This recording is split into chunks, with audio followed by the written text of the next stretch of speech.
Peut-être, Joël Dornet, ce serait l'occasion de poursuivre sur l'épigénétique, parce que vous l'avez abordé très rapidement en préambule de cette conférence, et pourtant c'est un sujet intéressant. Qu'est-ce que c'est? Alors c'est plus qu'intéressant. L'épigénétique, je vais vous expliquer ce que c'est la grande révolution de la biologie de ces 5 dernières années, pas 10, 20, 30, 5 dernières années. Il y aura une floraison de prix Nobel sur ce sujet. Vous connaissez tous la génétique, c'est l'ADN, le programme du vivant. Et pendant très longtemps, on a cru que cet ADN ne pouvait faire des variations. C'est vrai d'ailleurs, c'est une réalité, par des mutations qui mettent très longtemps à se traduire par des espèces qui vont s'adapter et donc sélectionnées par la sélection darwinienne. Or, le programme de la vie ne code que pour 15% des machines-outils qui font fonctionner la cellule vivante, c'est-à-dire les enzymes et les protéines. 15%. Donc on s'est dit, mais qu'est-ce que c'est que le reste, les 85%? Et comme on ne savait pas, on a appelé ça junk DNA, ADN poubelle.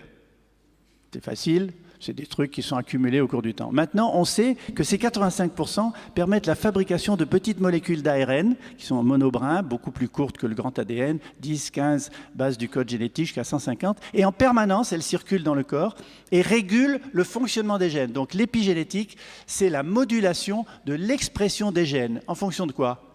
En fonction du comportement. Votre comportement quotidien. Ce que vous mangez, si vous faites de l'exercice ou pas, si vous savez manager ou non votre stress, si vous avez du plaisir dans ce que vous faites, et si vous avez un réseau social et familial qui marche bien, ces 5 éléments, combinés entre eux, vont conduire à la production dans votre corps de petites molécules qui vont s'accrocher à des enzymes, lesquelles vont rentrer ou être reconnues dans le noyau. Dans le noyau où il y a l'ADN. Cet ADN est protégé par une gaine, comme un fil électrique est protégé par du plastique. Cette gaine s'appelle des histones, sont des protéines. Or, l'ouverture de ces histones permet de polymériser l'ADN en ARN messager, qui va permettre de fabriquer les protéines et les enzymes, ou non. C'est comme un livre de cuisine. Vous avez un livre de cuisine où les pages de chapitres sont collées. Si le chapitre du soufflé au fromage est collé, vous ne pouvez pas faire de soufflé au fromage. Par contre, si le chapitre du poulet casserole est décollé, vous faites du poulet casserole. Mais si on recolle le chapitre du poulet casserole et qu'on ouvre le soufflé au fromage, vous ferez du soufflé au fromage. L'ADN, c'est comme ça. Il y a des gènes qui s'expriment, des gènes qui sont silencieux, des gènes qui sont inhibés. Et ça dépend de notre comportement. Donc, je finis là-dessus. Réalisez ce que ça représente pour la médecine préventive. Réalisez ce que ça représente pour vous. Vous pouvez être en partie responsable de votre santé. Oui, vous pouvez faire quelque chose pour vous. Essayez d'être en meilleure santé, c'est possible. Essayez de vieillir moins vite. Et c'est un intérêt non seulement pour vous, et c'est un intérêt social.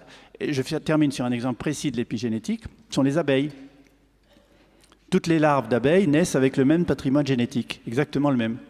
Mais si vous donnez de la gelée royale à manger à certaines larves et pas à d'autres, elles deviennent des reines. Vous avez vu la différence entre une larve d'abeille et une reine, ou une abeille ouvrière et une reine. Elle est plus grosse, elle pond des œufs et elle vit plus longtemps.